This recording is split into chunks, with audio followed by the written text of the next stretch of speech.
Will AI end human jobs forever?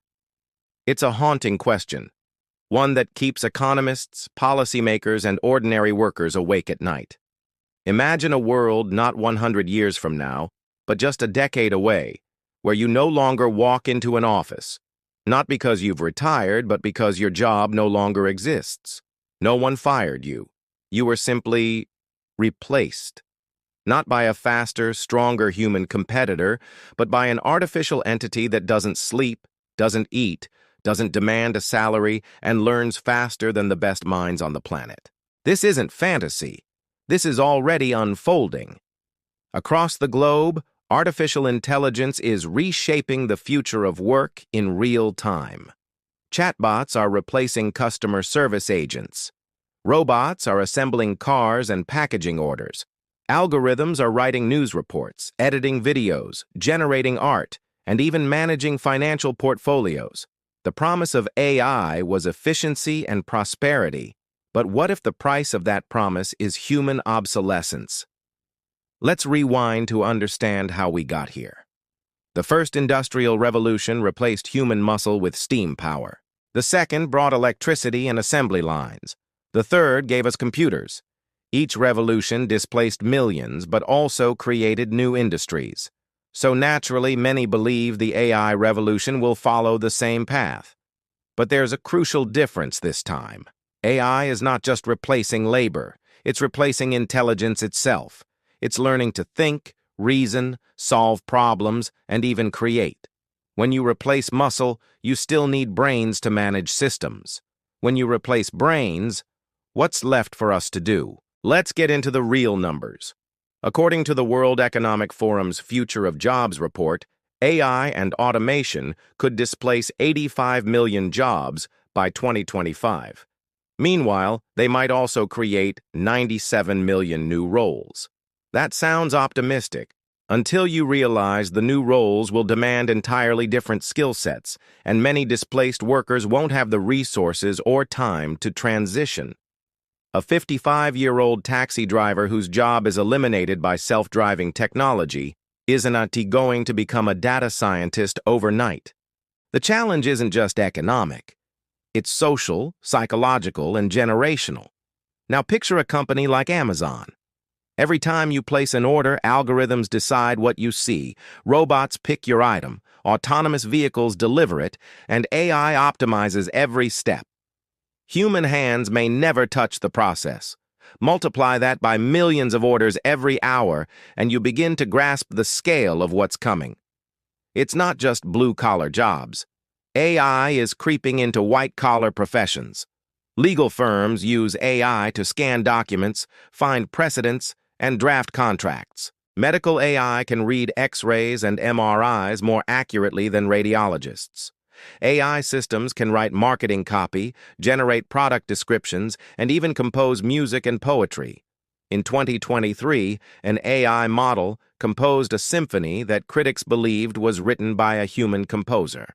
In 2024, an AI-generated movie won an award at a short film festival. In 2025, a Fortune 500 company appointed an AI as a board advisor. These aren't isolated gimmicks. They're signals of a paradigm shift. But let's dig even deeper. There is a reason tech leaders like Elon Musk and Sam Altman have issued stark warnings about AI. Not because they fear it will just take jobs, but because it will redefine the very structure of society. When millions become economically redundant, what happens to democracy? What happens to capitalism when fewer people have disposable income? What happens to the social contract when dignity and identity, once tied to labor, dissolve?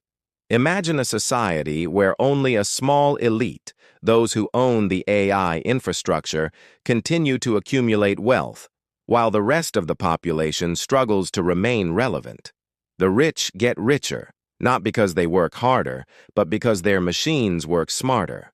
This creates a new form of class divide, not based on education or location, but on access to technology. A two-tiered society could emerge, those who control AI and those who are controlled by it. Let's consider education. In theory, AI could democratize knowledge. Personalized tutors, 24/7 virtual classrooms, adaptive learning, all powered by intelligent systems. But what if access to those tools is limited by income, geography, or policy? Poorer communities could fall even further behind. The very technology meant to uplift humanity could deepen inequality. And when millions feel abandoned by the system, history shows us what happens: unrest, polarization, extremism. So let's ask again, will AI end jobs forever? Maybe not all, but many, especially those that are routine, repetitive, or pattern-based. Think bank tellers, telemarketers, delivery drivers, retail clerks, data entry specialists, and even mid-level managers. But here's the twist. AI will also create jobs, but most of them will be jobs that manage, train, or collaborate with AI. Roles like AI trainers, machine learning auditors, prompt engineers, digital ethicists, and algorithmic risk assessors will become crucial. But how many of these jobs will exist, and how accessible will they be to the average worker? Can a truck driver in his 50s be retrained to become an AI prompt engineer? Will governments fund those transitions, or will millions be left behind to fend for themselves? Some nations are already experimenting with solutions. Finland and Canada have trialed universal basic income, giving citizens monthly stipends regardless of employment. The idea is simple. If machines do the work, people should still benefit from the productivity gains. Critics argue it could reduce motivation to work, but supporters believe it's the only ethical path in a post-labor world. Then there's the idea of a shorter work week. If AI boosts productivity, maybe humans can work less. 4 days a week, 3 days, or even fewer. But again, this only works if wealth is shared fairly. Otherwise, you get rising profits for corporations and mass unemployment for workers. Let's also talk about psychological impact. Work provides structure, identity, and a sense of contribution. Strip that away, and you create a crisis of meaning. Already, studies show that long-term unemployment leads to depression, substance abuse, and social disconnection. In a future where AI handles everything from cooking to caregiving, people may feel purposeless. The challenge of the future won't just be how we earn a living, but how we find meaning in a world where work is optional. Some say we'll turn to art, relationships, and personal growth. But will those be enough to replace the dignity of contribution? Let's dive into the creative industries. You may think art is safe from automation, but AI models like DALL-E, Midjourney, and Stable Diffusion are proving otherwise. These tools can create photorealistic images, logos, album covers, and digital art in seconds. Writers once thought their work was irreplaceable until ChatGPT and Claude started writing entire books. The line between human creativity and machine mimicry is blurring fast, and consumers often can't tell the difference. If you can get a poem, script, or illustration in 10 seconds for free, why pay a human? What happens to artists, writers, and musicians when algorithms can do their jobs in milliseconds? The threat is real, but so is the opportunity. Let's shift gears to healthcare. AI is already revolutionizing diagnosis, treatment planning, and drug discovery. IBM's Watson was once able to recommend cancer treatment plans in seconds based on thousands of research papers. Startups like ADOC and Zebra Medical are helping radiologists detect diseases faster and more accurately. This sounds amazing, and it is, but for human professionals, it's a double-edged sword. On one hand, AI augments decision-making. On the other, it reduces the need for specialists. As AI becomes more trusted, the human role may shrink to supervision. What then? Do we accept becoming second fiddle to software? Or do we push for a future of collaboration where human empathy complements machine intelligence?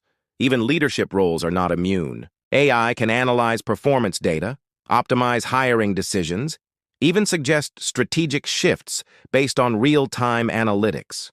Some companies already use AI to manage shifts, predict employee burnout, and conduct performance reviews.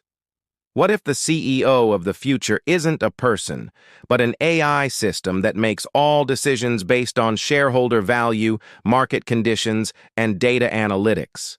That's not just a job loss. It's a shift in how we define leadership itself.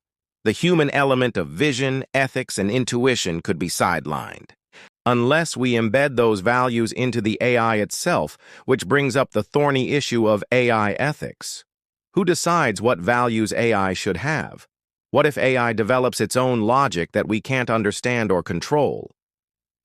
Let's not forget the geopolitical implications. Countries that dominate AI research and development will gain unprecedented global power. This could trigger a new kind of arms race, not of nuclear weapons, but of algorithms. Imagine AI systems running cyber defense, diplomacy, and even warfare. Entire government agencies could be operated by AI to reduce corruption and inefficiency. But what if those systems are hacked or go rogue? What happens when decisions of war and peace are left to machines? Will national security jobs vanish too? We're not just talking about economic shifts. We're talking about rewriting the DNA of civilization. Yet amid all this disruption, there is a sliver of hope. The human spirit is resilient. We've survived world wars, plagues, depressions, and technological upheaval before. It's a call to adapt, to evolve, and to imagine a new kind of society.